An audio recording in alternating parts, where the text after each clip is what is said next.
So we are going to be talking about the Odyssey and Spider-Man Brand New Day.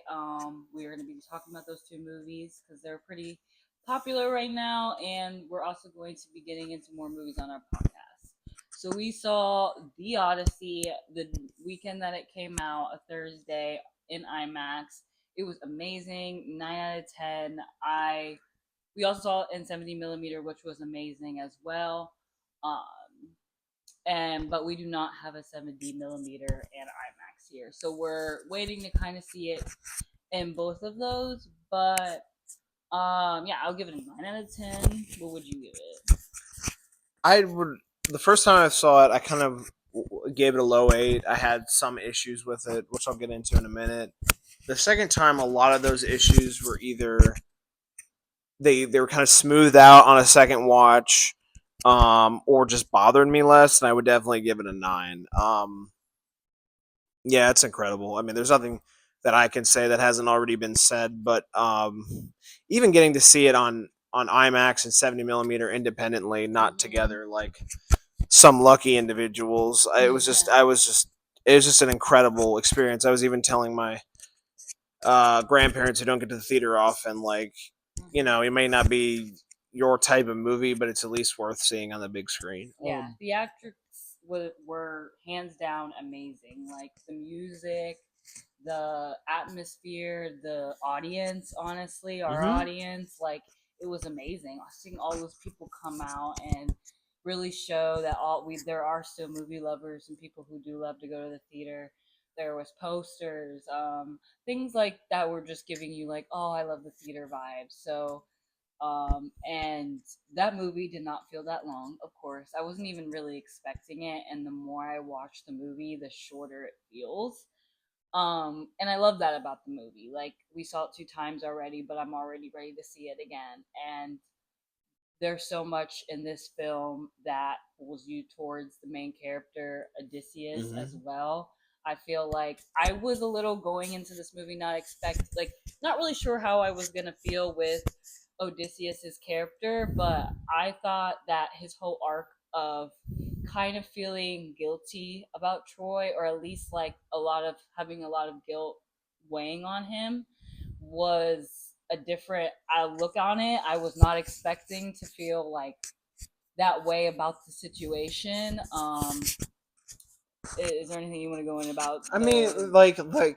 I know some people might have an issue with it being too much of an modern retelling, Yeah. between the dialogue and the casting of the actors and where they took the story. But in terms of adapting the story for modern day, but still getting the spectacle and the emotion and just kind of the grandeur of it all right, I think the movie absolutely succeeded. My favorite sequences were probably with the Giants, or as the book calls them, the Laestrygonians.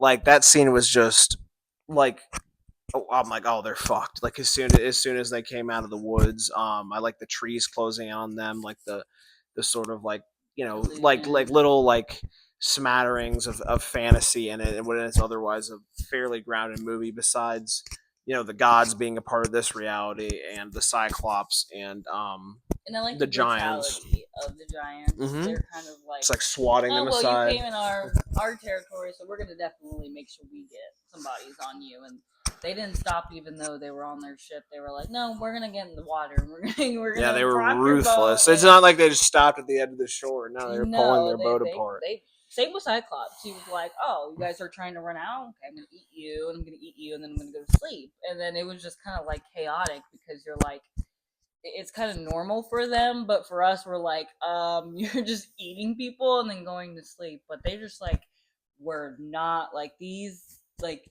a lot of the creatures that you do see in this movie, like even the whirlpool, or is that what it's called, the It has a sea name, I think. monster Yeah. that does the whirlpool, or the one with I guess 6 tentacles or something like that. The Yeah, Charybdis, I think. yeah, when they were on the ship, that was even crazy. Like the a lot of the monsters really they don't play around. go full in, full force, but you also see the combat and the strategy of Odysseus, which sometimes you agree with, and sometimes you're like, "What are you doing?" Like your men are getting like dropped like flies. But when you're up against these monsters, like, what do you expect? I guess. But I also love when they show Odysseus when he was with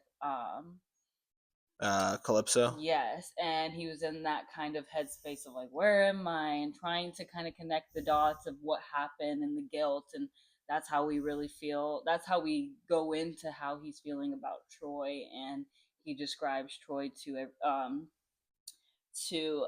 Calypso, which that scene was amazing going in, of course. Me and Declan, we went to go see the Avatar movie, and we were just watching previews, and all of a sudden we get this snippet of the Troy fight of like it's literally just the beginning. Like right I think it ends right when Agamemnon is coming into the building and like you just feel the rush. But when we were sitting there, we were like, is this just a whole preview of like the first, half of the Yeah, movie? I'm Like glad it it's was actually in the insane. movie.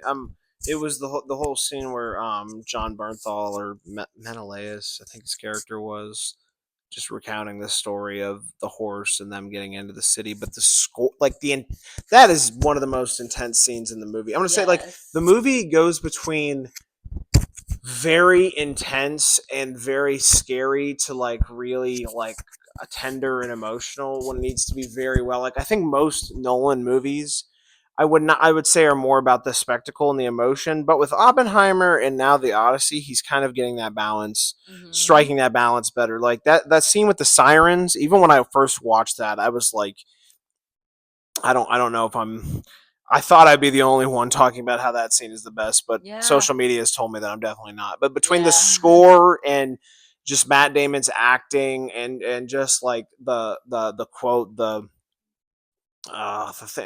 thing you always wanted was the thing you could never have, and the thing you could have is or the thing you And always or the thing you wanted is the thing you hadn't lost or whatever that quote is. That actually got me a little bit, as did when he saw his dog Argus after 20 years right before he entered his like the palace. So that those were two mhm. really great sequences, some of the best acting in Matt Damon's career. And it's just it really surprised me. It gave me more than I thought it would.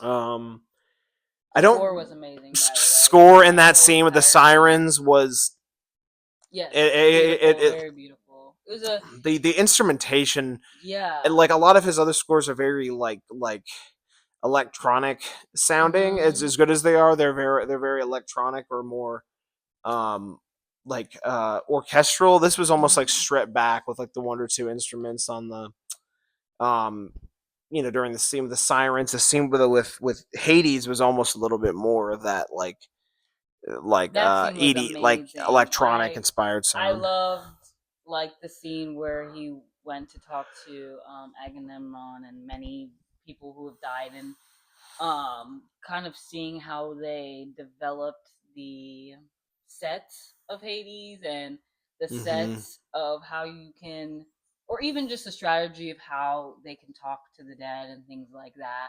I love that scene. Like hands down, one of my favorite scenes in the movie is him kind of figuring out what's going on, picking pieces together, but also trying to strategize and work on himself as a leader, learning Mm-hmm. from his mistakes and talking to people who can guide him as well. So, Yeah, I don't know if I've ever seen the dead depicted in that way. yeah. Like it was, it was just simple. Like it was probably described in the book, just like him rising out of the dirt. But like Hmm. you would think you would need to like overdo it to make it look creepy, and like you really didn't. You just No, needed them looking, makeup was amazing. yeah, like covered in dirt and looking like dead and miserable. It's just that was enough for it to be haunting, and that's not even getting into the Cersei turning all of his men into pigs Oh, scene. The just like the the sounds protruding and the jaws and the screaming. contorted noses and all that. That shit was just some of the craziest in the whole movie. Yeah. That scene. I I've still grossed out both Yeah, times I I saw that. was Almost like, wanted to look oh, away. that's probably the most mortifying scene ever. Is no, I'm not gonna say like when I first went into this movie, one of the scariest scenes I felt like was the Cyclops because at first they're just in this cave and they're like, oh, what's this, what's that, and they're just kind of touching everything and they don't really realize what is in the cave. So when you first see the Cyclops, I thought that was the most like mortifying scene. But watching the movie a second time, I still was like grossed out with that pig scene. Like there's just like the noises and it just sounds awful. Like it sounds so painful. I'm just like Nothing you would have she's expected. weird. She turned her sister into a crow, so she has like She's got some issues. yeah, she was turning a lot of people into just random animals, but the way she was doing it was just, oh my gosh, it was just bad. Um, and it was the pork, the meat, basically. Oh yeah, like her special stew or Yeah. whatever. Just um yeah, if I had issues with it, I would have to say I don't know if I'm fully on board with Robert Pattinson's performance. Although I've talked to people who've taught the Odyssey in class, and I read it as a kid. I don't remember much about the story itself, but apparently, like that's pretty spot on to who Antinous was in the book, and a lot of people seem to like his performance. It was almost like a little too Joaquin Phoenix and Gladiator ish for me. Like it's just like too like. And I know he's supposed to be a pathetic, loud, like slime ball. I get that, but maybe just like dial it back even 10% would have been nice. But yeah. So there's that, and then there's also a little bit of a like the way the exposition is weaved into the dialogue in the beginning. I don't particularly care for, but Mm-hmm. other than that, like you're not. Those are small potatoes in the context of the rest of the movie. Yeah. Yeah. And I thought Tom Holland. I mean, I thought Tom Holland was amazing with Robert Pattinson. I thought their little Mhm. bickering back and forth really made their relationship kind of like, oh, about to go down, basically. But More personal, yeah, for more sure. personal. And I also love Penelope. I thought like at first I thought like, wow, she's riding for her man hard, but like at the end of the day, I kind of did get her point, and I understood why she was riding so hard for waiting on Odysseus, and but also wanting somebody who can be a strong leader as well, if need be. So, and Robert Pattinson was not that. Like in the movie, I'm like, dude, you're not what she needs. If anything, she needs to look around because you're not what she I was gonna say, even let's say Odysseus never came back, needs. I still think you can find someone Yeah, a little bit better way than better the than better than grab the Robert Pattinson. shield. There's other people I would someone in that palace who came to eat all their food and drink all their wine. Yeah. Someone's got to be better than him, personality And we wise. In didn't even there, address that he knew Odysseus beforehand. He knew him and just kind of treated his wife and his home like that. I thought that was kind of disrespectful. Like, if anything, you should have like a I thought like in the beginning you saw him as like a heroic figure and all this and that, and now it's like, oh, you're just using because he didn't let you go to war with him. You're using his house as like a, oh, I'm just gonna chill here and eat and do fuck all basically. And I'm like, oh, okay. So you clearly don't see him as a heroic figure. You clearly don't respect him. You're mad. You're more mad he doesn't take you to war, even though you probably would have ended in the same situation the other person was in. So and when they were in the Trojan horse the and concept of all that Zeus's was going law, I on. was like, I understand why Odysseus had to violate it at the end by killing the suitors. I'm like, that was a good excuse for breaking Zeus's law. And then of course the sacking of Troy, not so much, and what violated it to begin with. And they're the people from the sea and dishonoring tradition and all that. Like that was not justified. But I mean, if it's already broken, killing everybody at the end. I mean, Yeah. like I don't know. I mean, yeah, it's definitely a movie I'll watch again and again. I think it makes a lot of sense. that he made this back to back with Oppenheimer. I think those are two of his strongest movies. Mm-hmm. I'd probably put this third in his discography, and I put yeah, this solid first. 9 out of 10. You put this at number one, 9 out of 10. What would you put number two out of all the Nolan Dark movies? Knight. Dark Knight, and then what would you put number three? Probably Oppenheimer. Okay. Yeah. The first one for me is definitely The Dark Knight, warts and all. And then the second one could either be Oppenheimer or um, I also love Tenet. Memento. I also love You Tenet. love Tenet. I do not love Tenet. What do Yeah. you? What do you? Would you put that up top five? Would you put Tenet top five? Yeah. Okay. I love the soundtrack Nice. and the way it's shot. Very cool. So that's the Odyssey. But yeah, that's the Odyssey goes. Yeah. Now we're gonna jump into this week's movie, and that was Spider-Man: Brand New Day, and we saw this on Friday, Yes. and yeah, it was for me a 7 out of 10. I would also give it a 7 out of 10. I think that generally speaking, Jean Grey. it had better.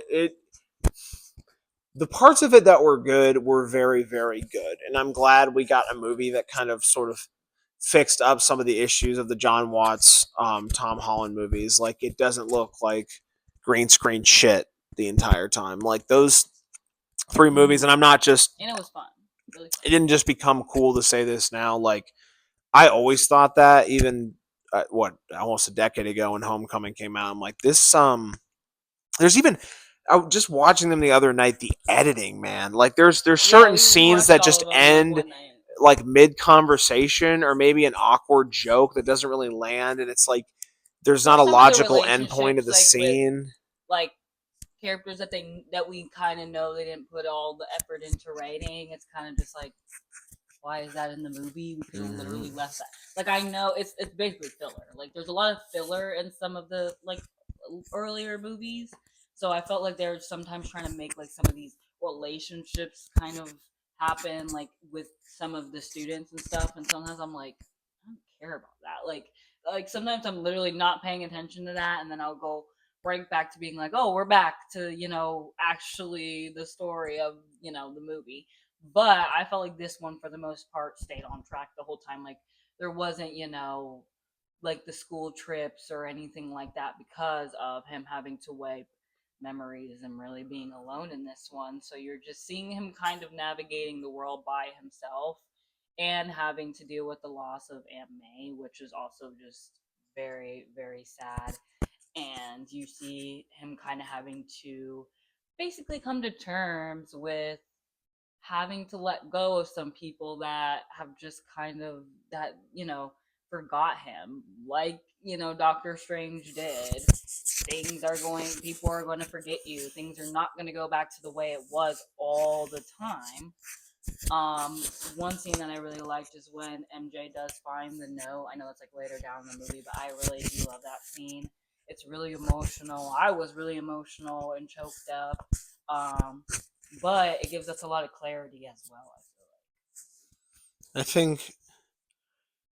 On the emotional level there, of the yeah, movie. there's an emotional maturity that the other three, except maybe in the last act of Home or No Way Home, lacked. I still think Defoe is the best villain of any Spider-Man movie, and certainly of the Holland movies. And it's ironic because he's obviously a Raimi villain, but like, I don't think anyone even like comes close to that. Well, Jake Gyllenhaal's Mysterio is very good. I just don't think they give him enough scenes. Like that movie's so fast and so like cotton candy fluff that like the scenes he does get, I think he's great, but he just doesn't get enough time to shine. But like I don't know how I feel about Jean Grey as the main antagonist. This is an issue we were Yeah, discussing. Like, we were discussing this because we have known that Jean Grey was going to be in the movies. We knew from the trailer, and then there was leaks, of course, before the trailer. But like, I think we all basically knew. Like, I don't really think anybody even really in our theater was that no, surprised not seeing at all. that Jean Grey was in the movie. I wasn't angry that she was in the movie. I was not expecting though that she was going to be the one to kind of make trouble and threaten people and almost put people in lively Just act like the danger. villain. And I know we've all seen X-Men, She does and act pretty villainous yeah, for and we've being. all seen Dark Phoenix, so I'm looking at her like, is this a dark origin story? Is this whatnot? And then I don't really like how they drop it off on the end, like, because she lost somebody, she decided to be very reckless. And I get it, she is a kid. I'm not saying she should know everything to do, but she put people and she threatened people and put many people's lives at stake. Like the tank thing, putting that old lady and just ramming the tank. Like she could have killed many people. And I don't Including, really yeah. like that sometimes, like, they're just like, oh, well, killing people is not the right thing to do. And then they're just gone. And then in the movie, she's on the bus, just leaving. And I'm like, she still was threatening people and still being very reckless. I don't think we should just let her just These be are able not to be the reckless actions of again. these are not the actions of a hero. And I was telling them, or Lexi and some of my friends, that there's going to be an issue with people accepting her as the Dark Phoenix later on when we've seen this arc. Yeah. We've seen this arc already. We've seen her have this darkness in her. So I mean, on the one hand, you could say that maybe they're already hinting at that to come along because she had Yeah. this darkness to begin with. But at the end, it's going to undo good character work if she becomes better and better as a person. So the Jean Grey thing is a mixed bag. I think Sadie Yeah. Sink's great. I She's think amazing. the ultimate Loved her. I resolution didn't with know she Peter was. Yeah. is great, but I do not think that the her actions as a character always lined up. But I loved the Mm-hmm. Punisher in the movie. Yeah. He was I think they funny. used him appropriately. I think they dumbed him down because he's around what are essentially kids, Mm-hmm. and someone he knows is kind of naive and is just trying to do good, so he's not going to be his full like dickhead self. And I would like to see him focused on a little bit more in the Marvel universe, maybe, because that movie was, the Punisher movie was a little oh, short the and ass. special. Like, y'all could give us Yeah. a little bit. And I gotta go watch the show. I'm not gonna lie. I gotta go watch the show and actually like sit down. But I love his character, and I know everything about his character from the hands down because you've seen the shows. But I should really go down and watch it. But I'm ready to see more of him kind of be about it. It wasn't about him, but I love when he's just kind of going off the hinges. And it was really sad though that, I thought he was gonna have to, end Jean Grey, but she got it together. I didn't expect it was gonna be that easy to bring her down. Just talking her down. I Yeah, saw like I I was saw like, a review oh, I for was like, someone. I okay. saw a review from someone saying they've done that now 3 times with the Red Hulk and Brave New World, with the Void and Thunderbolts, and now in this with Jean Grey. It's like they have Mhm. no story reason for why the protagonist should defeat the antagonist, so we're just gonna like make them remember themselves. And it worked for the Hulk because the Hulk, Bruce has been trying to fight the Hulk for years, and then the real like Savage Hulk came back out, and then he Yeah, saw that his scene was really reflection, and he cool. saw how he was hurting Spider-Man, and he was like, he was the Hulk, not Bruce, was kind of realizing the damage he was doing. Mhm. That scene, while it really didn't need to be in there, I really liked the scene with Bruce Banner because I don't think you've ever seen Bruce Banner that happy or Mhm. that content seeming. And then the scene where he's like transforming into the Hulk, like all that was great, all that was fun. It didn't have near a place in prominence as I thought it was, and you could Yeah. remove it and replace it with some other threat the Punisher and Spider-Man have to take down in the middle of the movie. Mhm. Um, but maybe the fact that it wasn't a focal point is a good thing because the story was ultimately more about Peter. And Yeah. a lot of And people that seem to was think that the good. amount of scenes like Peter talking to the cop, or Peter talking to Yelena, or especially the scenes, my favorite scenes with talking to MJ or Ned, like sort of like drag down the pacing. And I Yeah, I think agree that's that his there are whole other parts that storyline. could be Like, shaved down, but like, but like that's yeah, they're his friends. Like, you think he's just gonna be like, oh well, f them. No, like, and I he loved needs the a break. end where Ned realized him, like recognized him, and like they did that. Like, I thought that was amazing because I thought I was gonna be sitting over here seeing the MJ being in that. But now that I saw Ned, it kind of caught me off guard, and I was like, "Oh, he remembers you! Like, that's amazing. You can have your friendship, which honestly, I love their friendship more than honestly him and MJ. I loved him and They MJ. Don't definitely get seem me to care wrong, for but each they other, when we were though. watching the movies back, they really swooped her in there like, well, here you go, Peter. Since the female lead in the beginning of the movie is gone, you can have MJ. And I'm like, okay, like Yeah, it because is a little apparently funny in Homecoming how they play it. they don't even really like point at that necessarily. She makes little comments like, I'm not weird, I'm just observant. But that's like she doesn't really like do anything in that movie that proves that she does. But then in the second movie, it's like she's crazy about him, and he's crazy about her. But I love Tom Holland and Zendaya. Don't get me wrong. But I just kind of was like really happy that the main friendship that started it all, Ned and Peter, are back together. So Hopefully that's what that scene meant. I'm pretty. Look at this handshake. It was. I thought it Some was people are amazing. just saying because he knew the handshake and because MJ said that Spider-Man's name is Peter, so he's just realizing that this Peter he just met a week But ago is how would he know Spider-Man. the handshake? Like Spider-Man has never done that handshake. That's not a Spider-Man thing. That's a Peter thing. Yeah, it does So seem like that's with what the I'm saying. handshake that He it makes knows it Peter suggestive of from that. that handshake. I just think Peter, Spider-Man, everything was helping him connect the dots, and then that just blew it up in his face, like brain. And people are saying it's because And Ned's like has the magic in yeah, his I was just family. gonna She bring up he doesn't. has a Doctor Strange little thingy majigger. He can do that little twirly thingy, and I just love it. I've grown a lot to love Ned. Um, One of the better performances across these movies, yeah, honestly. I love the web stuff, like him swinging from the webs. I love the way that was shot. Like you generally felt like you were swinging. I loved like him having like web like shooting out of his skin. It was kind of gross and weird at first, but then like he got the hang of it, and you're like, okay, this can really help you. Now you don't need to keep making the web, and you're stronger. I think Like he really has like I he's like gotten a gift in this movie. it's Like it kind of really, makes you think like, oh, so maybe if you're as you grow, you get the organic webbing, push yourself, but then it didn't happen for old Andrew Spider-Man. It happened for Toby well, and Tom, but not which Andrew. is Oh weird well. because people said like Andrew went through a lot of grief that they don't know, because when you see Andrew come back, he kind of explains that he really didn't get back into the Spider-Man thing. Like after Gwen, he didn't know how to get back into really because the Good. movie ends after that. Like you don't see where he is after those movies until Yeah. you see him there, and he's like, "Well, yeah, I'm not really Spider-Maning," and I'm like, "Oh, Oh, right." because he got cruel. I remember So I that. think what they're trying to say is if he did get the symbiote, he'd be evil because he's dealt with so much grief and loss. Peter only lost, his Aunt May and Tony, rest their soul.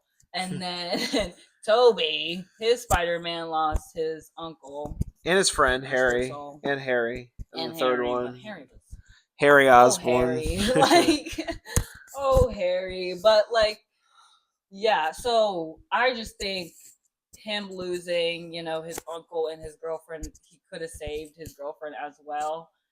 He felt like in his head, and he didn't. And so I just feel like that's a lot of trauma for him. And that's what I've just heard. Like people were like, oh, if he had the symbiote or he had the uplift or whatever, you want to call it, if he had that, would he be evil? I don't think he would be. I'm just saying a lot of people were speculating that he might become evil because Toby's wasn't evil, but there was some signs of like, Toby, what you doing? Like, what is your spider? When Venom, Leaning into the darkness the when the most. symbiote, yeah, Yeah. was when he was dealing with his identity crisis. It was like, what are you doing? You just kind of are not rooting for him a little bit in that movie because you're like, hello, wake up. So to see Tom Holland kind of juggle this new power well, like he was handling this pretty well compared to Toby. Okay, he was losing his mind, But he didn't have that. dancing But in the he street. Like that's because he had the we symbiote. The go, symbiote is different than his own his own like trauma. Like that had like when I saw that trailer, I thought they were like doing their version of the symbiote, but no, like that's just Well, him I was taking on thinking too Black. much. Yeah, like that. But I think they'll do the Well, then also symbiote why they story showed down the the line. spider in that web. Which web? Which web are we talking about? Remember when he's going to in his apartment? There's that web and there's that massive black spider in the corner. Like I'm like, why would they Oh, I show don't that if remember he didn't that. get bit by it? Like, why would they just show that to be in It another could have been. It movie? could have been like, oh, that's the spider that bit him and gave him his powers, And he or it was like could just be. sweaty and weird. Like it could have been a puberty thing, which is like what they were kind of saying. Maybe like I don't know. They like to compare it with puberty, but also like why would they show that spider that was in Toby's? Like it literally was a black spider. Was Like it was I it just was don't it a Black understand. Widow because Florence Pugh was in it? Was it a No. Black Widow spider like hinting at her coming on? Oh, Could have been. I don't maybe. know. I don't I don't remember the know. Give us spider. some like I don't know. I don't know what really was going on because they didn't show a bite neither when he was dealing with like when he noticed that MJ was with another guy and he was really upset and mad and dealing with a lot of trauma. Was that just him dealing with an overload of like trauma or was it he got bit because he just sat there and then it was like oh I don't feel good, oh I feel weird, and then so it's like what happened, like literally what, you can't just tell me like he just randomly got a tingle and it was there unless it was. But from when if I'm just saying if he's talking about Toby and he referenced Toby and he was like Spider-Man 2 had this, it should be okay, you know. I think he did get bit by something if he's gonna reference Toby and everything and say like they basically are now the same and have the same powers necessarily. Yeah, I forgot Not they the showed same that thing, spider. but like he did say like he did mention Toby at one point and I'm like, okay, so it is kind of like Toby what Toby's dealing with, like puberty kind of stuff, like trying to find himself, but also you have this like uplifting power that you're trying to control and not use for complete evil. I feel like I don't know. I feel like it's with him struggling with him being too powerful and being too violent when he like throws Michael Manda as Scorpion into the cop car or whatever, Yeah. which they wasted him. That's another Yeah, issue with the they movie. did. Like, He's let's such. not even. If they made him the main Uh, villain, and really I'm made him just saying. evil. I'm Like just he was saying. in and out of Whatever. jail, and I don't know. I don't know if he's like it was enough to giving justify it's his own movie, but like, it was giving the Rhino dude, like the Rhino yeah. Russian dude, and Andrew Garfield. Another So great actor wasted in the yeah, Spider-Man, like Paul Giamatti. yeah, like why are we Ugh. only seeing him like in the It's like, lines? why are I they didn't like his there? lines either. I thought some of his lines were like Corny. okay. Yeah, like you're not really scaring nobody. Like honestly, Spider-Man was the one who was to fear because he's like slashing you around, knocking you up against a truck. But I was like, okay, he's fine. Like I didn't think Spider-Man was really gonna kill him. Like even though Spider-Man could, I don't even think he was near enough that angry at him to kill him. I don't think so No, either. I like he think he didn't would have even held do back. anything to really like yes they do mention MJ and all that, but like they didn't really do anything for him to feel the need to kill anybody. And you could even say, oh, because he dealt with the trauma of losing Aunt May, he did feel the need to kill anybody. But no, I didn't feel that at all in the movie. I felt like everybody was mostly not as like I don't think anybody was evil. Nobody in this movie was evil. It was just like I don't think Jean Grey should have been able to walk I away. think she should have. I think she She needs should some have type of some time therapy in the psych ward. I think and that would do her somebody to good. talk to because I don't necessarily like the whole she's dealt with trauma, she's good to go. She did some really She's awful not good to things. go. She's Like actually I was dealing kind with of a with the lot of Punisher. trauma and she needs somebody to guide Like her I and know help she's a her. young girl, but the fact that she Oh, killed people who she had under her almost, mind control, yeah. or at least nearly killed them, Yes. and like tortured Pushed people Peter off mentally, buildings. destroyed property, just overall An created old hazards. lady stealing a Froze bike. everyone in her mind thing. Like the way they Also, pushed her too far into antagonist territory before I we're getting back to where she's. That's why I think they should have had another but antagonist. I also think she can kill So people when she has control over all of them. And that's why I was saying if she messes with these people, she's 100% evil. And that's what I thought was gonna happen, was that she was gonna mess with these people and then get hurt, and then all those people get hurt because she decided to have those people. But then when Spider-Man pushed her out of the way and everything, I was like, okay, clearly everybody's gonna be fine. Everybody was, but I was just more like, is this just us feeling out her power? Like, we kind of, like, it was just kind of like a, oh, like, look what I can do. And it was like, I can control everybody. And then she controlled the guy, didn't do anything to the science guy, really, just like threatened him. And she was messing with Peter, but I felt like if her main person was what was his character? The scientist who was like doing experiments on her sister. What was his name? Oh, the Hillman's character was his name's unimportant. The head Because of he's like, damage control guy. because nothing happens to him. Really, nothing happens to him. He doesn't really die. Nothing. He doesn't get. I mean, he's probably in jail. No, they said he escaped. They said he So escaped too, so he it's faced no just like, repercussions, and neither did Jean. And they're both perpetrating it on other people. So it's just good kind of job, like, if Spidey. you just wanted to make a Spider-Man documentary, you could have just done like a, oh, this is what Spider-Man's doing. But it's like, we gotta throw some villain in this. Jean Grey and Scorpio with it was also just, sometimes I felt a little bit like all over the place with Scorpio, then Scorpion. Scorpion, and then the hand, and then the tank, the woman in the tank, the old lady, her just taking like control of just random people. It's just like, once again, if your main issue was the scientist, you should have been tracked wherever building they were at and just worry about them in that building. She could have literally taken control of everybody in that whole entire building, gotten up to him in like Yeah, that's well. Yeah, 5 seconds. she's gonna say, "Oh, I'm gonna use Scorpion to get what I Mm. need or whatever." Like, wouldn't your best case scenario be possessing Tremel Trillman, like the head of damage Or control, anyone near or him. anyone near that? Not someone who's creating a scene while breaking in and trying to get to the very secure Yeah. cell. Like maybe someone on the inside would raise a little less suspicion. Yeah. I don't know. The way they write Jean Grey, I don't love. The ultimate resolution with her and Peter, fantastic. Yeah. The way they write her before that, eh. So Yeah. overall, the movie's pretty good. I like it. Probably it's either my favorite or second favorite after No Way Home. Yeah. But it is a better cinematography wise, editing wise, Mhm. acting wise, unless you're Willem Dafoe, and in general, yeah, it's one of it's easily one of the best MCU movies since Endgame. I actually probably, yeah, Guardians 3, No Way Home, and this are Yeah. top 3 movies post Endgame. I don't think it's close. You can make an argument for Shang-Chi, but I don't really think, Yeah. I don't think so. Um, yeah, I mean, it's a really good movie. I'm excited to see where they take the character from here. Mhm. I'm excited to see who they team him up with next, because they have, like, this was the first movie when I was seeing casting news I was groaning, because I'm like, great, another bunch of other characters from the Marvel Universe of Spider-Man movie, but the pieces fit the best in this as compared to Homecoming, Yeah.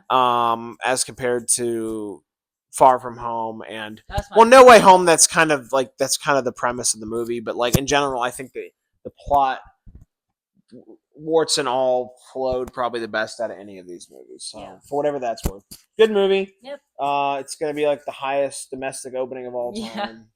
So it's gonna do big Good job, numbers. Tom But Holland. Have fun. yeah, I'm excited to see what they do next. And yeah, so that's our review of the Odyssey and Spider-Man: Brand New Day. You have any final thoughts? No, just go see both of them. Yeah.